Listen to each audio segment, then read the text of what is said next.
Hello வணக்கம். Welcome back my channel SNP Meenavan. வாங்க இன்றைக்கி என்னோடய மார்னிங் டெய்லி ரொட்டீன் பார்க்கலாமா? இன்றைக்கி டைம் பார்த்திங்கன்னா 8:50 ஆகுதுங்க. எங்கள் போட்டு வந்து கரைக்கு வந்துருச்சு. நானே எங்கள் குட்டி பொண்ணு காலையிலே கடற்கரைக்கு ஓடி வந்தாச்சுங்க.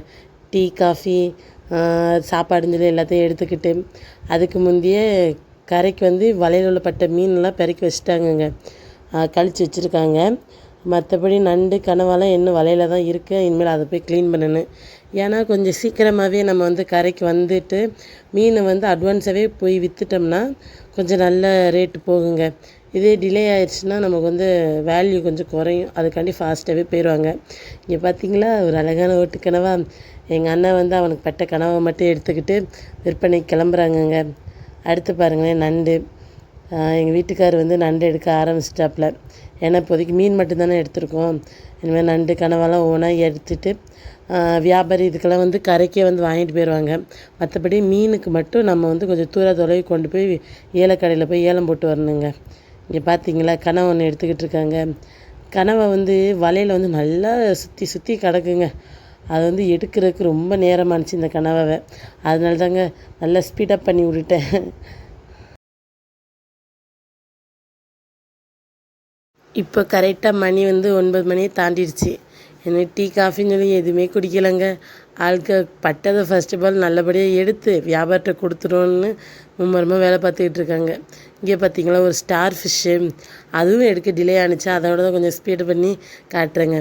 எவ்வளோ அழகாக இருக்குது பார்த்தீங்கன்னா, கொஞ்சம் பிளாக் கலரில் இருக்குது. இதெல்லாம் உயிரோடு தாங்க இருக்குது இந்த ஸ்டார் ஃபிஷ்ஷு.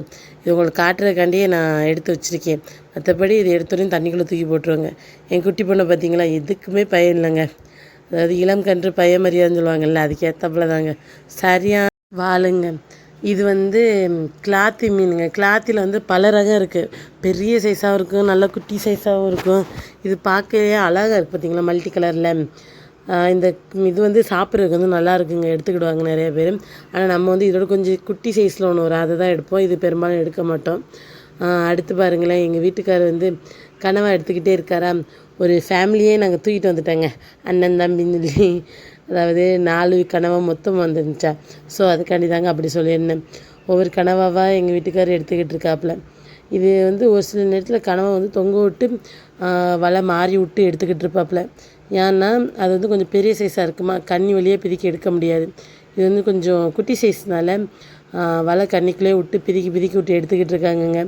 இதுக்கு வந்து சேதாரம் ஒன்றும் ஆகாது கனவாக்கு. ஏன்னா எடுக்கிற முறைப்படி எடுத்தோம்னா அந்த மை கூட வெளியில் வரல பார்த்தீங்களா, அந்தளவுக்கு இருக்குங்க. பெரும்பாலும் நம்ம நம்மளுக்கு படுற மீனோ கனவாவோ நண்டோ எல்லாமே முக்கால்வாசி உயிரோடு தாங்க வரும். ஏன்னா வந்து நம்மளோட வலை வந்து வலையை படுத்துட்டு ஒரு மணி நேரத்தில் ஏற்றிடுவாங்களா, ஏற்றிலே பாதி இது உயிரோடு தாங்க வரும். இன்றைக்கி பெரும்பாலான பல டிசைனாக சங்கு பட்டுருந்துச்சுங்க. உங்கள்ட்ட எடுக்க மறந்துட்டேன் உங்கள்ட்ட காட்டுறதுக்கு. அடுத்த ட்ரிப்பு பட்டுருந்துச்சுன்னா உங்கள்ட்ட காட்டுறேன் சரியா. அடுத்து அவ்வளோதாங்க. எங்கள் வீட்டுக்கார் வந்து எங்கள் வீட்டுக்காருக்குள்ள வலையில் பட்டது எல்லாத்தையும் எடுத்துட்டாப்புல. ஸோ வலையை சரித்து போட்டு வலை தண்டுறதுக்கு ஏதுவாக வந்து அள்ளி போட்டுக்கிட்டு இருக்காப்புலங்க வலையை ஒரு சைடாக. அவ்வளோதாங்க. எங்கள் வீட்டுக்கார் கொண்டு போன வலையில் உள்ளதெல்லாம் எடுத்தாச்சு. அடுத்து எங்கள் அண்ணனுக்கு இருக்குங்க. எங்கள் அண்ணன் வந்து எங்கள்ட்ட மீன் எங்கள் அண்ணன் மீன் எல்லாம் கொண்டு போய் ஏலக்கடைக்கு கொண்டு போயிட்டானா. ஸோ அவன் வர வரைக்கும் நம்மளும் போய் எடுத்துக்கிட்டு போன்னு சொல்லி எங்கள் வீட்டுக்காரர் அங்கே போயிட்டாங்க. அடுத்து எங்கள் குட்டி பொண்ணை பார்த்தீங்களா தண்ணிக்குள்ளே தக்கான்னு டான்ஸு தாங்க. அதில் நண்டு கூட இருக்குது. நண்டு உள்ளே துடிச்சிக்கிட்டு இருக்கேன். அதை பார்த்தோன்னே அவங்களுக்கு ஒரே ஆட்டம். ஏன்னா அவளுக்கு பிடிச்ச டிஷ்னாலே நண்டில் செய்கிறதாங்க. நண்டுனா அவளுக்கு ரொம்ப பிடிக்கும். அடுத்து எங்கள் அம்மாவும் எங்கள் வீட்டுக்காரரும் மும்முரமாக எடுத்துக்கிட்டு இருக்காப்புலங்க. நண்டு எடுத்து தண்ணிக்குள்ளே போடுறாங்கன்னு பார்க்குறீங்களா. அங்கிட்டு வந்து சின்ன கூடை வச்சுருப்பாங்கங்க. அதுக்குள்ளே தான் நண்டை போட்டு வச்சுக்கிறது. ஏன்னா கரையில் வச்சோம்னா நண்டு செத்து போயிருமா, அதோட எடுக்க மாட்டாங்க. ஸோ அதுக்காண்டியே நவட்டி வச்சுருது. அடுத்து எங்கள் அண்ணன் வந்துருச்சு. வந்தோடனே அதுக்கேற்றாப்புல நண்டு வியாபாரி வந்தாச்சா. ஃபஸ்ட்டு இன்றைக்கி எங்கள் அண்ணனுக்கு பட்ட நண்டு ஒவ்வொன்றா எடை போட ஆரம்பிச்சிட்டாப்புல. நான் பாதியிலே தான் போய் கேப்சர் பண்ணேன். பார்த்திங்களா அதில் ஓரமாக எடுத்து வைக்கிறாங்களா, எல்லாம் செத்து போன நண்டுங்க. செத்து போன நண்டு பெரும்பாலும் எடுக்க மாட்டாங்க. மோஸ்ட்லி இந்த ஆண் நண்டு தான் செத்து போய் வரும். ஏன்னா வந்து அது என்ன காரணம்னு தெரியாது. மோஸ்ட்லி எங்களுக்கு வந்து செத்து போச்சுன்னு சொல்லி ஒதுக்குற நண்டு ஃபுல்லாக ஆண் நண்டு தாங்க. இந்த ஸ்கை ப்ளூ கலரில் இருக்குது பார்த்திங்களா, அதாங்க. அடுத்து பாருங்களேன், இந்த எல்லோ கலர் கூடையிலேருந்து எடுத்து போகிறது எங்கள் வீட்டுக்கார்ட்டு பட்ட நண்டுங்க. அதில் ஒரு 2-3 நண்டு நல்லா மொரட்டு சைஸில் இருந்துச்சு. அதையும் எடைக்கு போட்டுட்டு அடுத்து ஒரு வேலையை பார்க்க வேண்டியதாங்க. அதுக்கிடையிலே கனவா வியாபாரி வந்துட்டாங்க. எங்கள் வீட்டுக்காரர் கனவா எடுத்து வியாபாரத்தை எடை போட ஆரம்பிச்சிட்டாருங்க. இன்றைக்கி பட்ட வரவுகள் இவ்வளோ தாங்க. ஒரு சில நேரத்தில் நல்லா அதிகமாகவும் இருக்கும், கம்மியாகவும் இருக்கும். கடல் தொழிலை பொறுத்த வரைக்கும் நிர்ணயம் இல்லைங்க. இதான் அதான்னு நம்மளுக்கு லக்கு இருந்தால் அன்றைக்கி படும், அவ்வளோதாங்க. வீட்டுக்கு வந்தாச்சுங்க. வலையெல்லாம் தண்டி கிண்டி முடித்து வந்த பிறகு உள்ள எடுத்த வீடியோங்க.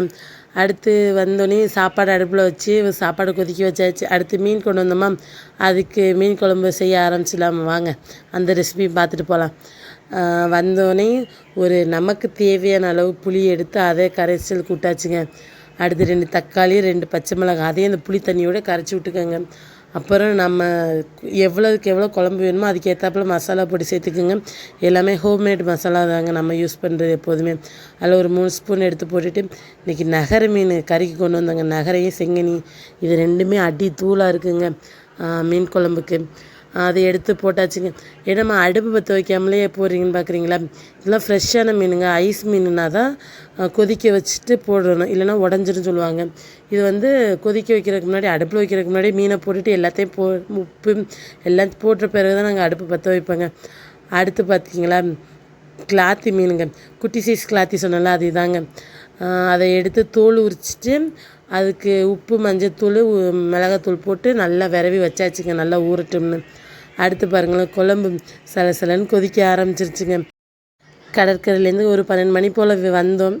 12 கரெக்டாக 12:45 ஆயிடுச்சு. வந்தோடனே வந்து ஒரு 10 நிமிஷம் உட்காந்துருப்போம், அவ்வளோதாங்க. அதுக்கப்புறம் சமையல் வேலையை ஆரம்பித்தாச்சு. அடுத்து வாங்க, ஒரு செடி மீன் குழம்பு கொதிக்க ஆரம்பிச்சிருச்சா, வத்தி வர ஆரம்பிச்சிருச்சா, அதோட இன்னொரு அடுப்பில் எண்ணெயை ஊற்றி மீனை பொரிச்சிக்கலாங்க. நான் கூட கொஞ்சம் எண்ணெய் ஊற்றிருக்கேன், ஏன்னா அதிலே குழம்புக்கு தாளிச்சிக்கலாமேன்னு. மீனை போட்டு நல்லா லோ ஃப்ளேமில் ஃப்ரண்ட் அண்ட் பேக் நல்லா க்ரன்ச்சி ஆகிற வரைக்கும் வறுக்க வேண்டியதானுங்க. அவ்வளோதாங்க, குழம்பு வந்து வத்தி வர ஆரம்பிச்சிருச்சு. அதோட இங்கே உள்ள மீனையும் பரட்டி போட்டுக்கிட வேண்டியதாங்க.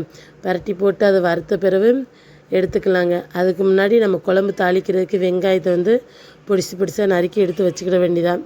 அங்கே பார்த்திங்களா குழம்பு எவ்வளோ அழகாக க்ரீமியாக ரெடி ஆகிடுச்சுன்னு. மீனும் பொரித்து எடுத்தாச்சுங்க, டபுள் சைடு எவ்வளோ அழகாக இருக்குது பார்த்திங்களா பார்க்குறதுக்கே. இந்த மீன் சாப்பிட்றதுக்கு சூப்பராக இருக்குங்க. சிக்கன் 65 மாதிரியே ஃபீல் ஆகுங்க. அதாவது சென்று முள் மட்டும்தான் இருக்குமா, அதனால் மீன் சாப்பிட்றதுக்கு நல்லாயிருக்கு. எண்ணெய் சைஸ் தான் கொஞ்சம் குட்டியாக இருக்குங்க, அவ்வளோதாங்க. அதோட அதே கடாயில் வந்து கூட கொஞ்சம் எண்ணெய் ஊற்றிட்டு கடுகு வெந்தயம் சேர்த்து நல்லா பொரிஞ்ச பிறகு நம்ம நறுக்கி வச்சுருக்க வெங்காயத்தையும் போட்டு நல்ல பொன் முருவலாக வறுத்துக்குங்க. ஏன்னா வெங்காயம் எந்த அளவுக்கு நம்ம வதக்குறோமோ அந்தளவுக்கு குழம்பு டேஸ்ட் நல்லா இருக்குங்க. இங்கே பார்த்திங்கன்னா மீன் எந்த மீனுமே உடையலைங்க. அதாங்க ஃப்ரெஷ்ஷாக உள்ள மீனுக்குள்ள டிஃப்ரெண்ட்டு. மற்ற மீனை நிறைச்சி குச்சிக்காக போயிருக்கு. பார்த்திங்களா குழம்பு நல்லா சூப்பராக ரெடி ஆயிடுச்சு. நம்ம தாளிப்பில் குழம்பு ஊற்றின பிறகு சிம்மில் வச்சு ஒரு 5 மினிட்ஸு கொதிக்க வைங்க, சிம்மிலே வச்சு.